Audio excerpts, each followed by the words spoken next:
Good morning, everyone. Is Mike working? Mike's working, right? Okay. My name is Randy Rogers, and thank y'all for being here. I'm the Area 13 Director, that's this area.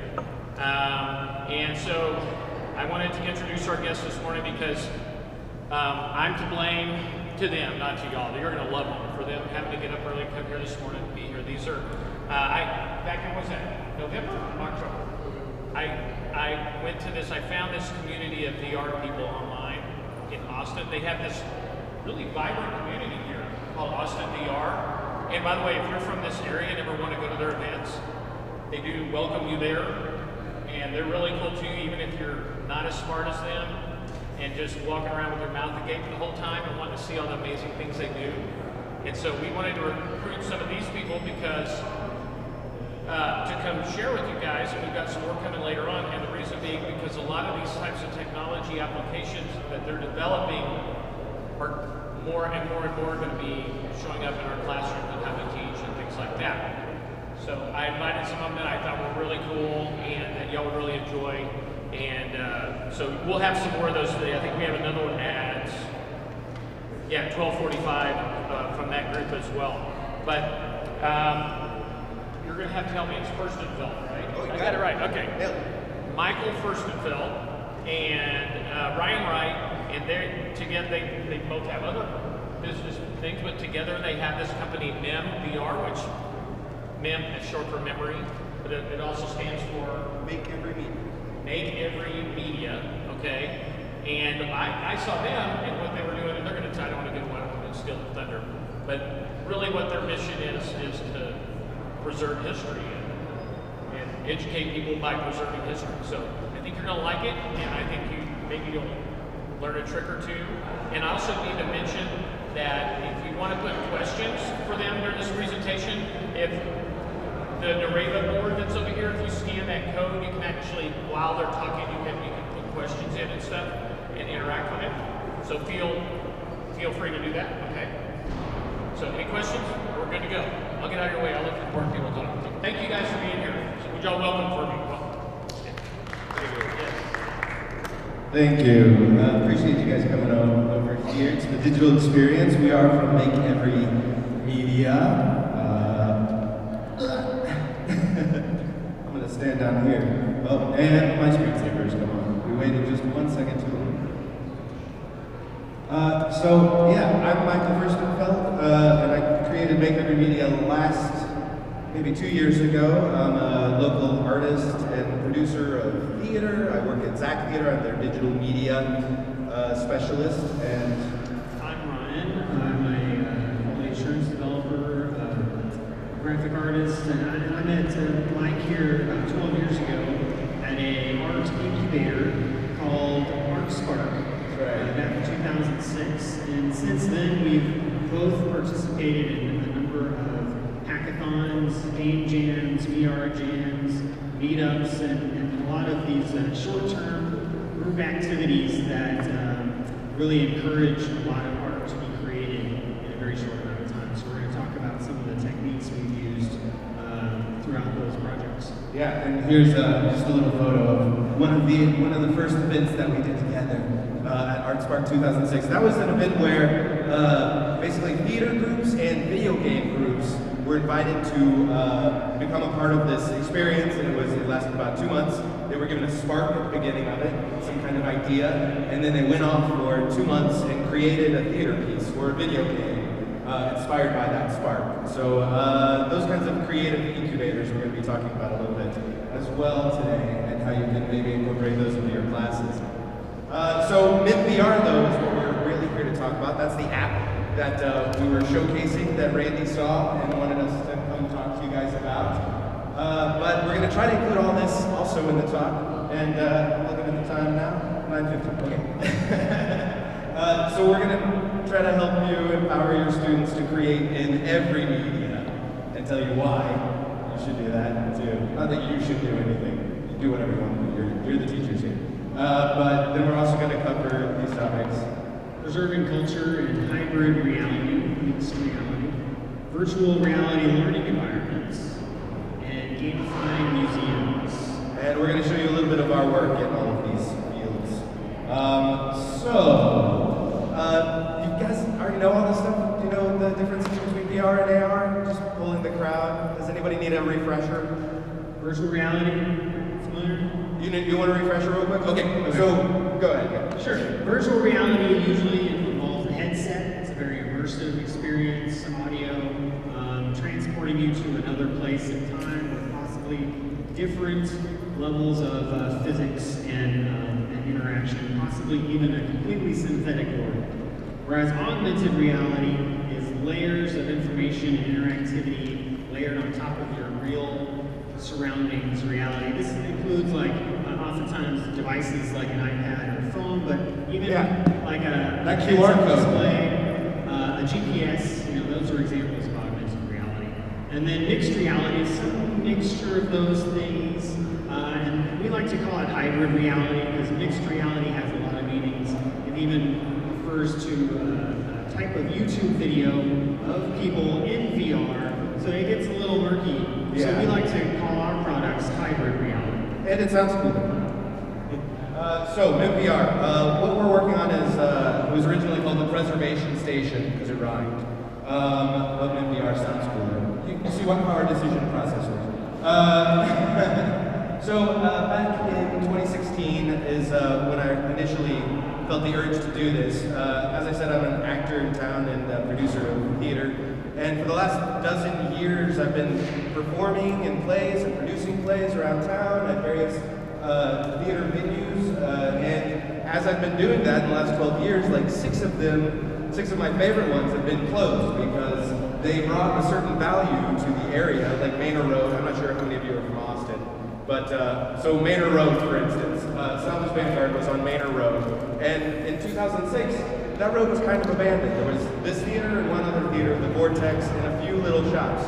Now, like 10 years later, it's built up to the point where there's like a dozen bars and eateries and grocery stores and condos. And I mean, the area has really become a new hub for Austin. And unfortunately, that brought the value up so much that, of course, the theaters that brought that value up to, they were forced out because their rent was raised by 3 in 2016. And the land developers didn't seem to understand the importance of these places and how they brought the value. So anyway, I was witnessing this and I felt this certain obligation, because I used to be a documentary filmmaker, to document these spaces and the communities that existed and thrived there before they were bulldozed. And that's how I got off on this Make Every Medium and VR Preservation Station effort. So my idea was basically you could walk around, you could walk right into the door of Salvage Vanguard Theater, even though that door no longer exists. And you could look around the lobby exhibit, they had a lot of art exhibits, and you can find these artifacts all over the space. This little icon is an artifact. And if you find the artifact, you get to experience a little bit of culture, a little bit of the history of this space, maybe a performance or an audio story about this space, about somebody that was inspired by something there, or somebody that went on to Hollywood to be in movies who was there. I mean, there's a guy in Agents of S.H.I.E.L.D. right now that got his start at Salvage Vanguard, the Ghost Rider. Anyway, so that was the basic idea. This looks cool. It's not intentional, but it looks really cool. Okay. It's just that slide for some reason. We're here to talk about empowering students to create in every medium, and that ties into this app, and I want to tell you why. Why every medium? First of all, that sounds crazy. I realize. I know that sounds crazy. The reason is a thing that is called cognitive flexibility.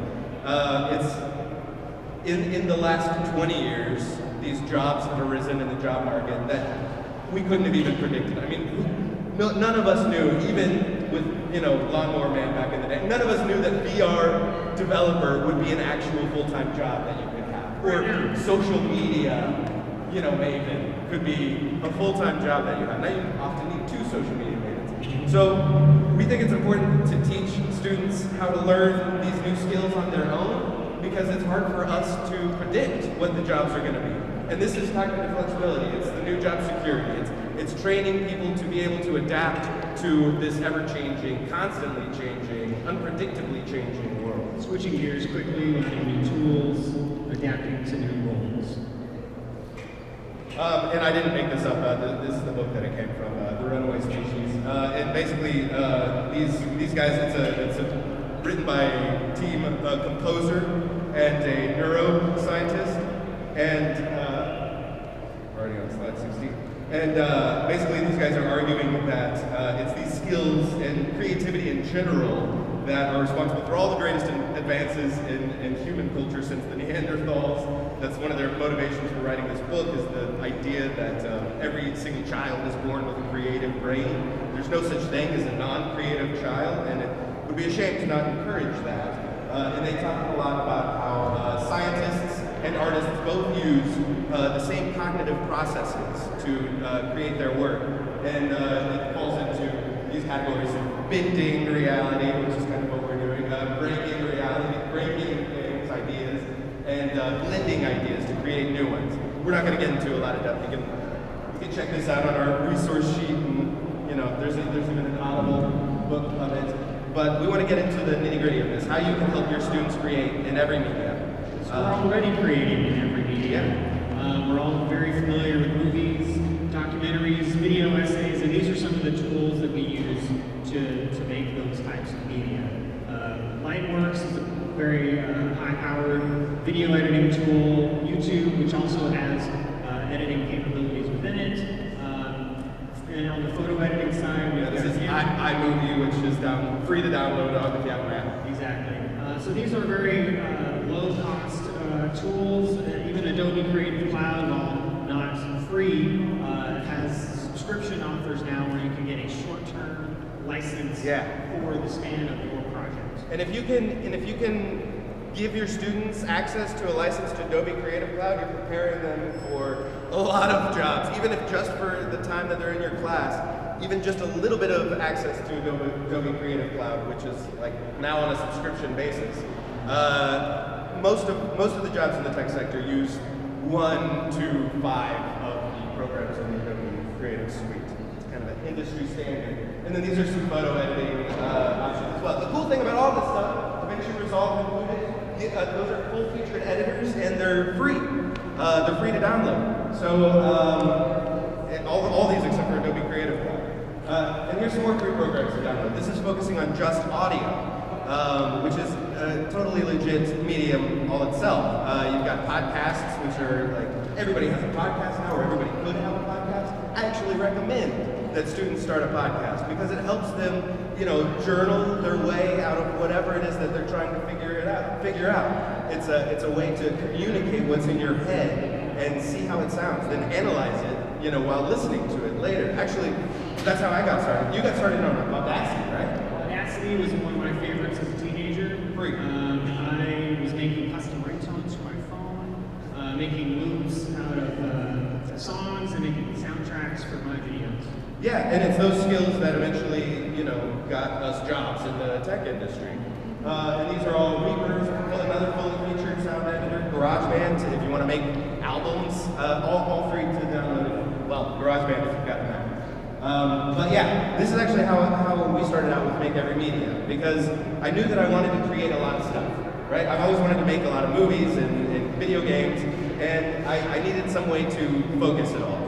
So I went ahead and created a podcast. I started creating a podcast. I was like, my 11-year-old nephew had a podcast, so I figured it was time for me to have a podcast. And I didn't plan on ever sharing it with anyone. I just wanted to use it to write to myself and figure out what it was that I needed to do. And we now have 10 episodes, and over the course of the last 2 years, the podcast has evolved into this app, essentially, because as I was collecting stories for the podcast, I was hearing about this venue crisis in Austin, and I was getting stories about these venues and these communities that were being dissipated, and it just really started to shift my focus, starting on episode 5. So it became a lot more community-based. Yeah, taking it to the next level. Yeah, more tools. Once you've got your video and your audio, you can step into 3D modeling, SketchUp and Blender, or to industry standard 3D modeling applications. Free to download. Also free to download. And then once you want to get into the interactive space and start bringing this into got to use a game engine. And Unity and Unreal are two of the AAA video game making engines right now, and they're free AAA is good to download. So you can get started learning those, and there is a lot to learn. Yeah, you know, I mean, when I was a kid, like I said, I wanted to make video games when I was in middle school, high school. But at the time, you had to create the entire engine by yourself, you know? And it burnt me out before I even reached high school on coding. And that's when I got into like making movies for class projects instead of trying to program a Latin flashcard system. And these programs, Unity, Unreal, they take care of so much of that stuff. Like, it's amazing. Again, an 11-year-old, I know some 11-year-olds who are using Unity to create their own games that are exportable to the iPad, the iPhone, the Android, the computer, the PlayStation. Unity makes that possible. And I just think it's an amazing tool that more people should know about. And, you know, on that note, how do you learn all this stuff? I realize it's hard, you know, and even for me, I have a bit of cognitive dissonance, right? Like trying to learn about this stuff because I'm like, wait, I don't have to make all that myself. But there are so many tutorials out there that are also freely available on YouTube. And Creative Live is another tutorial platform that has constantly streaming videos about making all kinds of art and making money making these kinds of art and all kinds of technology issues. You can also buy the classes if you want to watch them when they're not streaming. Lynda.com is another pretty cheap option to you use Lynda, or yeah, nice. We're just saying there's a lot of ways for your students to learn this, even if you don't have the time to. So if you can point them at these resources, then they can probably pick it up on their own because they're already using YouTube, I guarantee you, to learn about Minecraft or whatever. Oh, look at that again. Isn't that cool? Oh yeah, and just Google it. You know, yeah, step one. If you want to make something, right? Look up what you're interested in. Do the Google dance. Do the Greek Google dance. That's the only step, actually. Just Google it. Make sure that it's not already been done, right? Because you don't want to reinvent the wheel. There's a very high likelihood that what you want to make with your students has been done, and there's already a free tutorial about it on YouTube. Or a free software development kit that will help you get a step further. We have our first question as well, if you'd like to field this one, Mike. Do you have any recommendations for podcasts for students to listen to? Oh, yes, actually, we'll get to questions at the end if that's all right. Yeah. That's all right. We got a fair amount to get through. Tumblr Science Podcast off the top of my head is Amazon podcast, produced locally actually, and it's a science podcast for kids. Once you're working with Unity and you want to translate that project onto a VR or an AR device, you have to use a software development kit designed for that. Yeah. So Google VR, Steam VR are very popular for virtual reality experiences. AR Toolkit is really good for, I mean, this is getting like pretty technical, right? But these software development kits are essentially just little libraries of assets that you can use to connect to Unity and make Unity talk to like the VR devices and apps and augmented reality devices. And they make that a lot easier, so you don't have to do it all on your own. That's all we're saying about software development kits or SDKs. We promised we wouldn't use too many acronyms.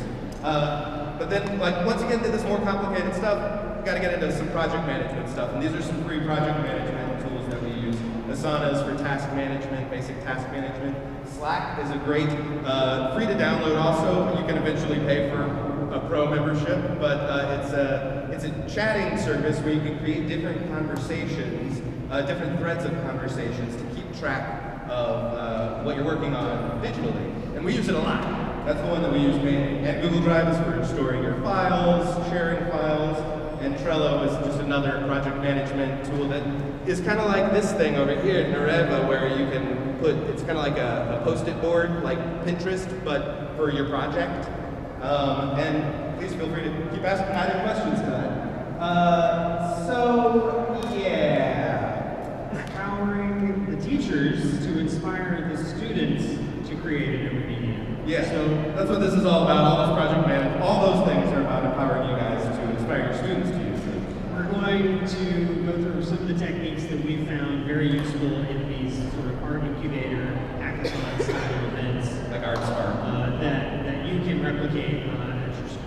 Yeah, and this goes back to the task management stuff, goals, deadlines. I mean, you've got that kind of built in with school already, so that's lucky in many ways, but your deadlines are also kind of rushed a lot of the time. So it's good to set your goals, and scope them out. Just make sure you set the goal, or at least have a vision of the goal so that your students aren't taking on too much. Yeah. Teams and specialization. These hackathon events often will have hundreds of people involved. You break down into groups of maybe 5, and you come up with a project per team. And within that team, you get specialists coming out. One's a product manager, one is an audio guy, one's a video guy. And yeah, hopefully this will happen in the classroom too. I mean, I've seen it happen in the classroom is that certain people, once they start playing with all these different toys and all these different media, they gravitate towards a certain media that becomes their specialization for the semester. And for me, I always wanted to make movies, but now my specialization is audio. It can change over time, but out of 100 students, you could find a particular expert pops up, and they can then float around to other teams that are experiencing similar challenges and help them out. Yeah, scope and scale, that's what we were talking about earlier. Setting deadlines goals they can actually meet. And this is all just basically to encourage their curiosity and help them pursue their passions, because they're already passionate about something, right? They're already using Instagram and Facebook and YouTube probably. So checking in with their passions and seeing how you can help them use maybe the stuff that they've already got going to create something using this new technology will help them a lot. So I'm just speeding up a little bit because I want to make sure we get through everything and we have a lot of questions on the board. So this is some of the state-of-the-art stuff that exists right now, the tools of the trade. The ones in red, we had to use all those for MidVR app, which we're about to get into. These 3D scanners, position tracking, haptics, really cool, but we don't have time to get into them. And we're not using them currently, so you don't care. 360 cameras, new technology that's come out in the last 5 years, and now they're everywhere. There's at least a dozen types of 360 cameras. A lot of them have audio already involved, and there's lots of price points and form factors. So again, you got to search for what's right for your situation. But also, the technology is so new that a lot of these companies, if you reach out to them or look on their website, they're looking to partner with schools and help the schools teach their students how to use their new technology or test it. Because they want the test. Like with the drones, I'm sure that if you guys were here earlier, people are giving their drones to schools to play with. Variety of VR headsets as well.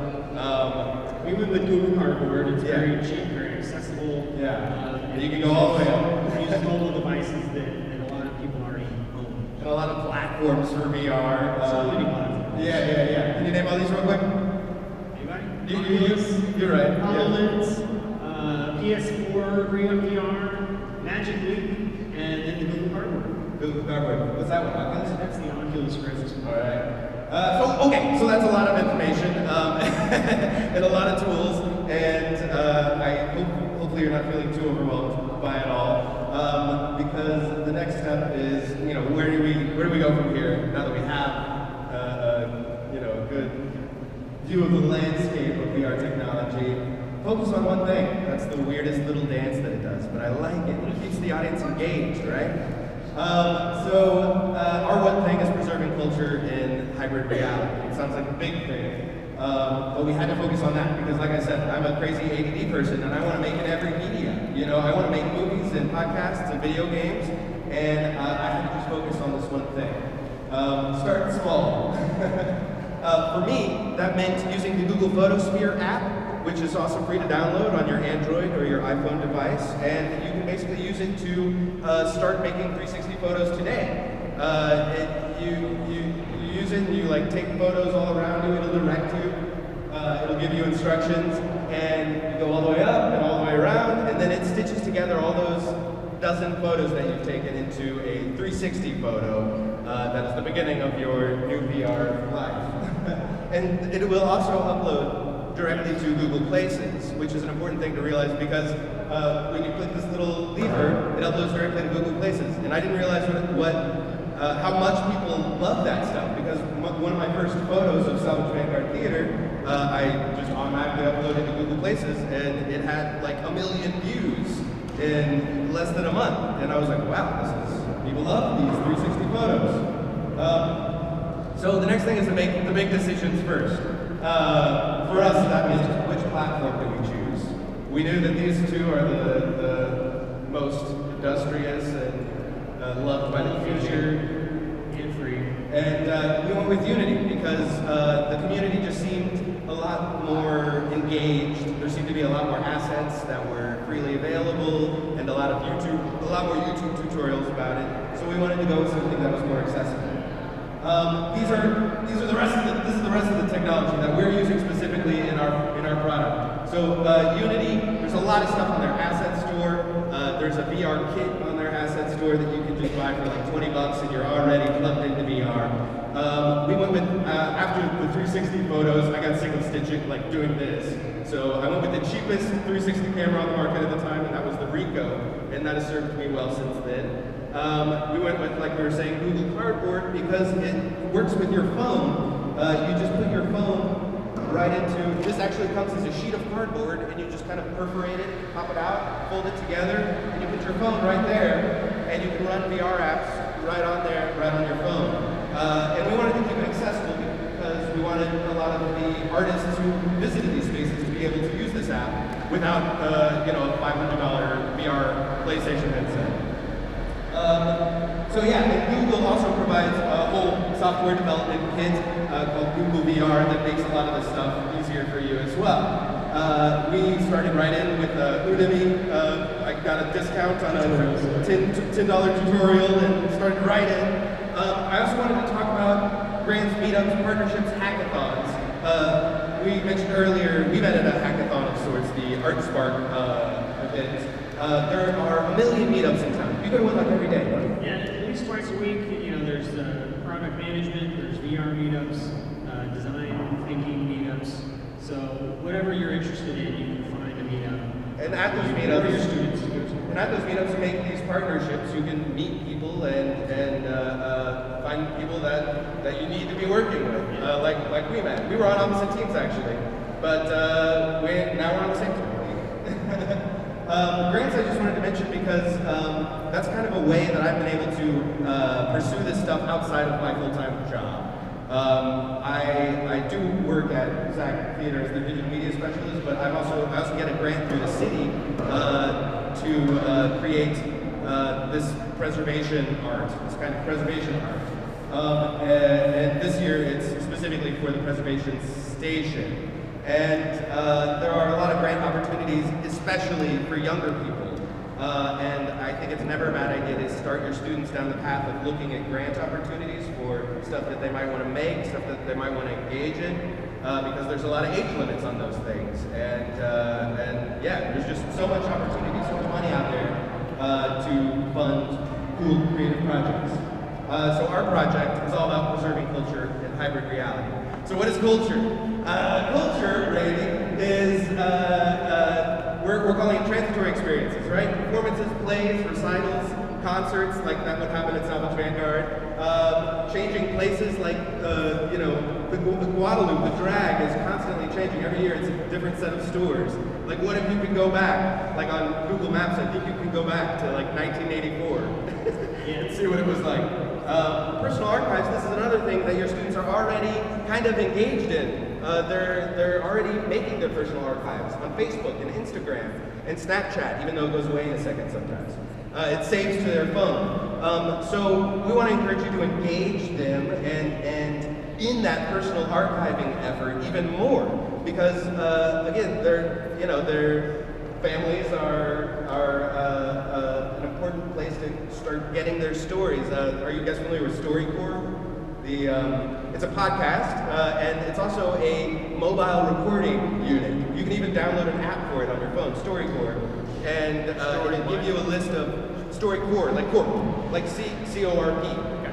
And they send their truck out with their microphones, and they have a list of questions, and you can go there with a family member, and it like gives you the list of questions to ask them, and you can record their stories.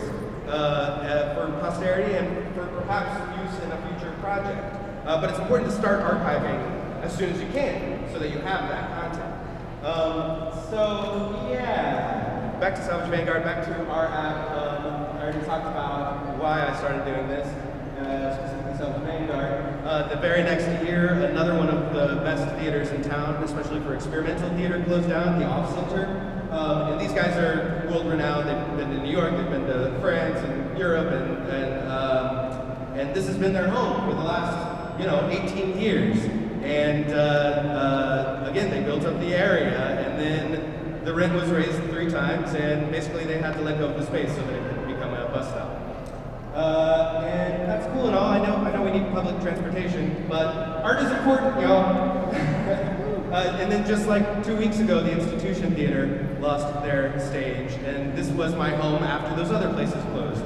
And I can't tell you how many people have gotten an opportunity to produce a show or do stand-up comedy for the first time or improv, and those skills are important for a person's development and well-roundedness. And the more time passes without us doing something about it or making people aware of the crisis, the more venues we're going to lose. So that was kind of a motivation in me making this app and this podcast as well, just to raise awareness about the issue and start talking to all the various people that are involved, like city council members and the governor and the mayor's media deputy and et cetera, all different arts theaters in town. So this is from my grant application, actually. This is a very simple prototype.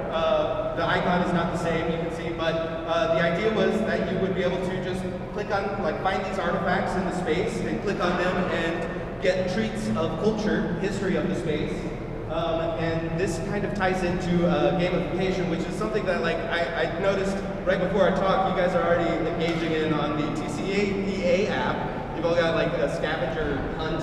People are coming and taking photos of our Google Cardboard. Do you want to talk about Yeah, these are just a lot of techniques that engage and increase the fun level of interacting with the space or with the program. Things like points to power leaderboards, physical check-in locations, earning badges and achievements, multi-level challenges for the user to engage in, to explore the space. They can enhance teamwork and collaboration, and this brings it back to the events that we participate in that bring teams together. That's right. To collaborate in spaces. Yeah, we would say that ArtSpark and hackathons and jams like that, incubators, are a way of gamifying productivity, right? You take a group of people and you put them in a room for 48 hours and you see what happens. And you give them limits, you give them they all get the same spark, or they only have this amount of time. And those limits actually inspire creativity and creative problem solving. So, still on the track of gamification, I swear this all ties together. Another project that we worked on last year that's very similar but is actually in the augmented reality space was with Umlauf Sculpture Gardens.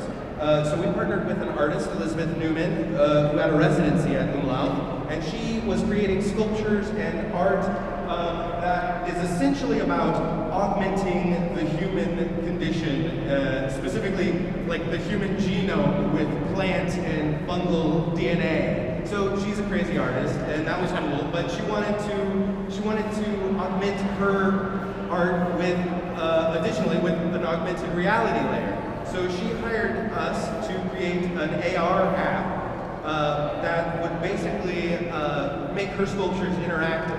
So, beacons. Thank you.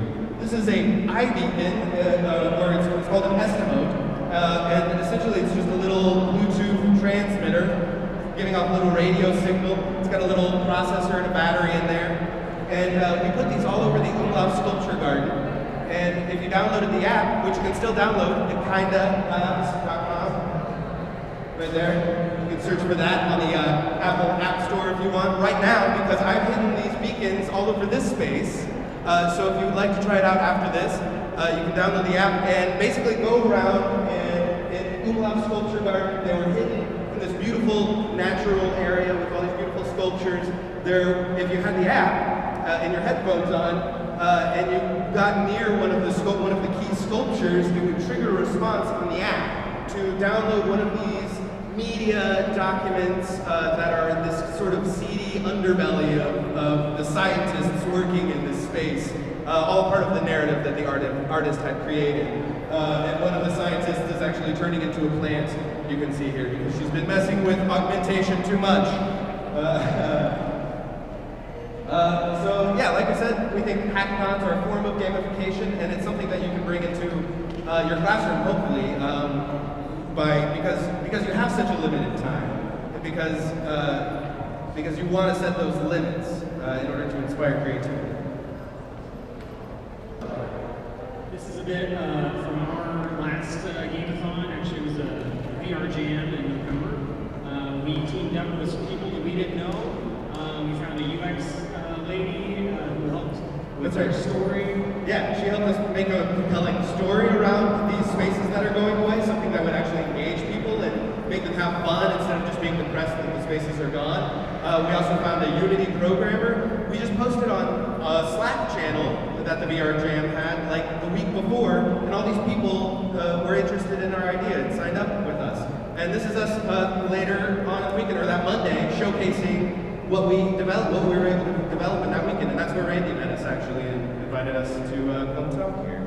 Right there. You see him? No, he's not in that shot. So yeah, just some more screenshots from the app. You can actually try out the app. We have one Google Cardboard here if you want to try it out afterwards. And there's the puppet workshop. This puppet troupe was sponsored by the Jim Henson Foundation, and now they currently are at the Doherty Art Center, which is also in danger.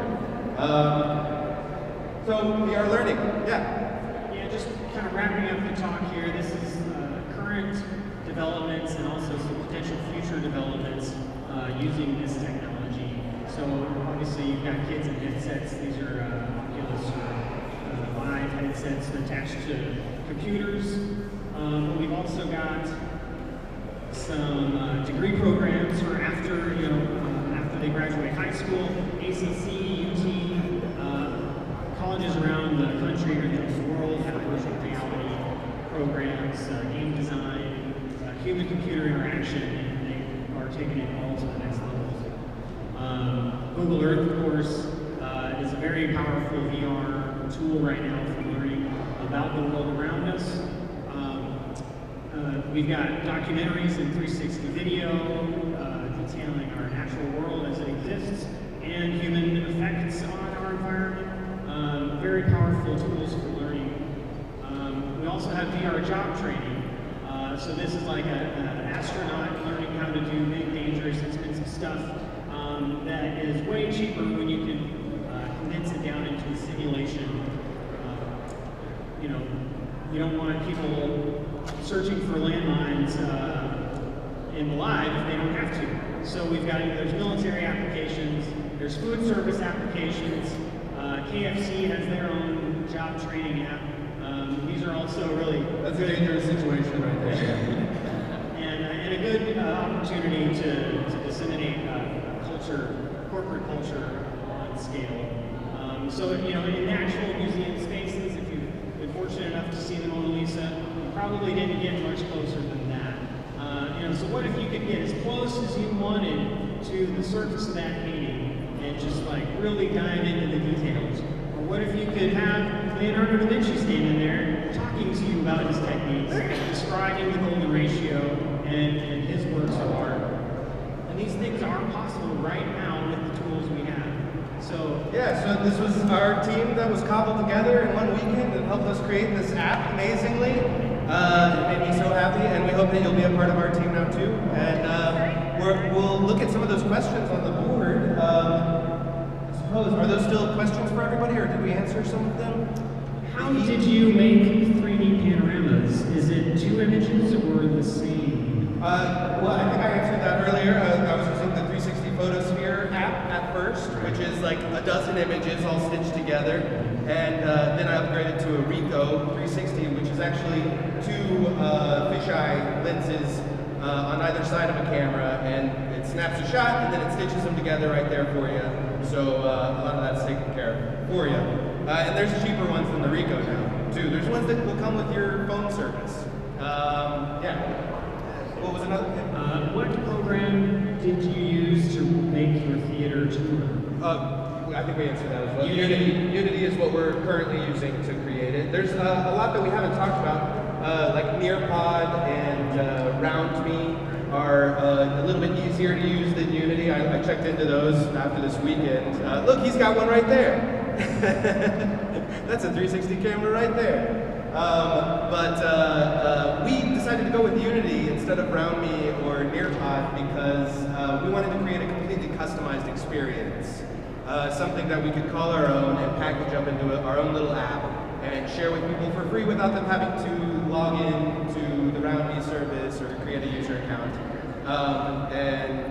Yeah, it just gives you more power to create something custom.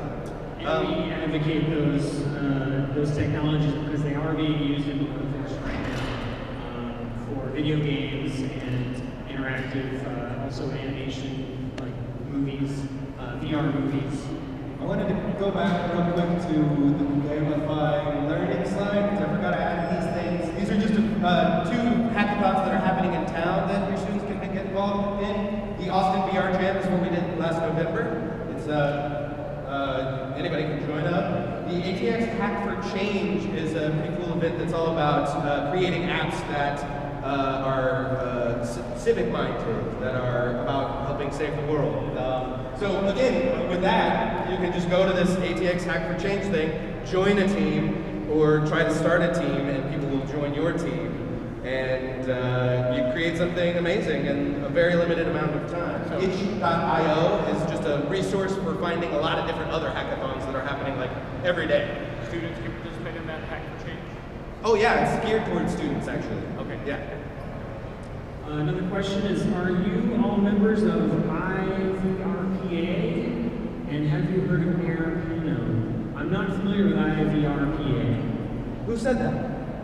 That's the International Virtual Reality and Panoramic Association.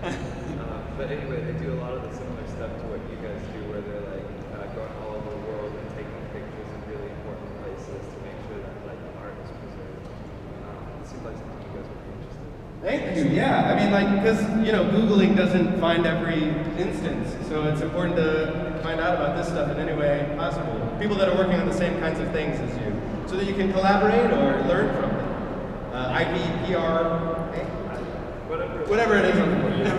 What is Air Piano? Is that like a Air Piano is it's an organization that they're like some of the first people to take software programs, so they get a bunch of cool stuff that they make just like you guys do, where it's like an immersive virtual reality, and using they're like the artifacts and stuff that we don't have pretty much like the same organization as you guys, but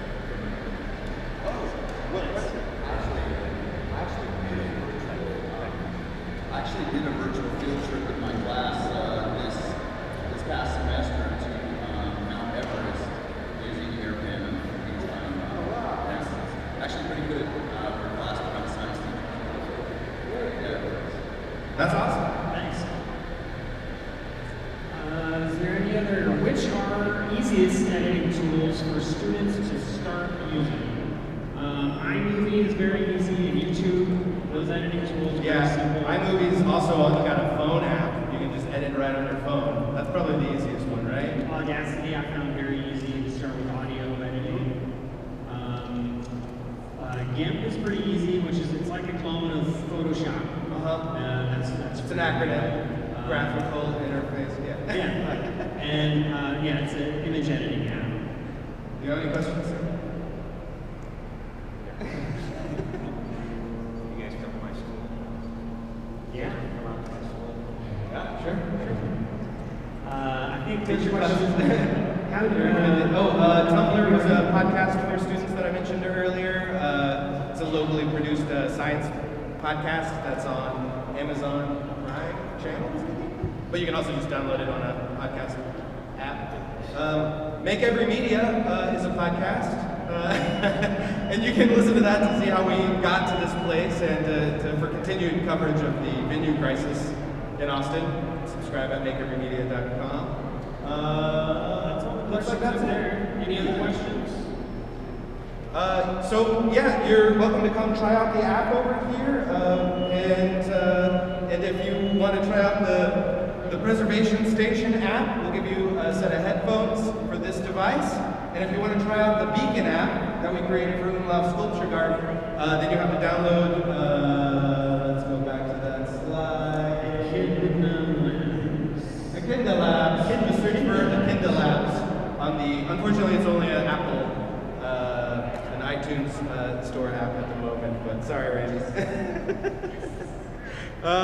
So yeah, thanks so much for having us, you guys. If there's no other questions, all right, thank you. Thank you, Randy.